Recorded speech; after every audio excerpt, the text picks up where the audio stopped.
Hey guys, I'm about to leave for a one-week vacation, and I know you guys go into withdrawal whenever you don't get new content from Legacy Collectibles. So I decided to do 3 quickies today before I leave, and we're going to post them Monday, Wednesday, Friday while I'm gone. So here's quickie number 1. Now you probably remember about a week ago, a little more than a week ago, I did a video about Hitler's 50th birthday engraved gun. This is the replica.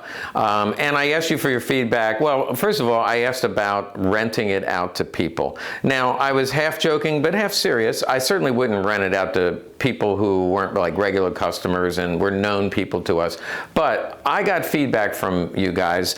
Some of you said it was the stupidest idea they ever heard, and others said it was the most brilliant idea they ever heard. So I got a good chuckle out of that. And rest assured, I am not going to rent it. You're right. Somebody will take it out and shoot it at the range, or it gets lost, plus insuring it and mailing it. Who knows if it would ever get there. There's just too many problems involved with that. So I can't really rent it. However, I probably will keep it for a few months just because I'd like it. But eventually, it'll show up on the site, and we will offer it for sale. And when I do, I'll try to give you an update at that point saying the gun's now for sale on the website, and I don't think it'll last long.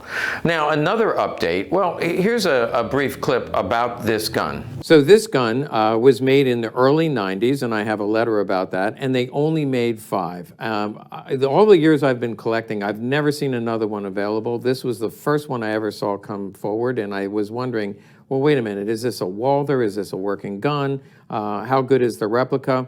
There are very few pictures of this actual gun. We're going to take a look at that in a minute. But this is a pretty stunning example of the gun that Hitler was given on his 50th birthday. Now for this update, I asked you to give me feedback on 2 issues. One, there are only 5 of these made. This is one. Are there any others out there?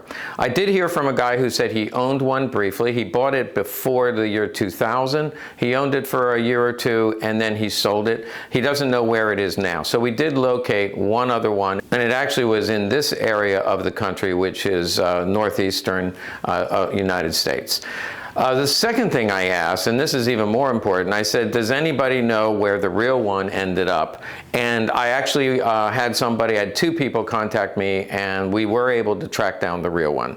So I mentioned that it left the country. In fact, it did. It went to 2 other countries before it came back to the United States, and currently resides in California in a collection, obviously, of a high-end collector. I actually know the person, and I have contacted him, have not heard back. But if I do hear back and we get permission, we will fly out there and put the 2 guns together side by side and show you a video. So you want to make sure you like and subscribe so you can see that update.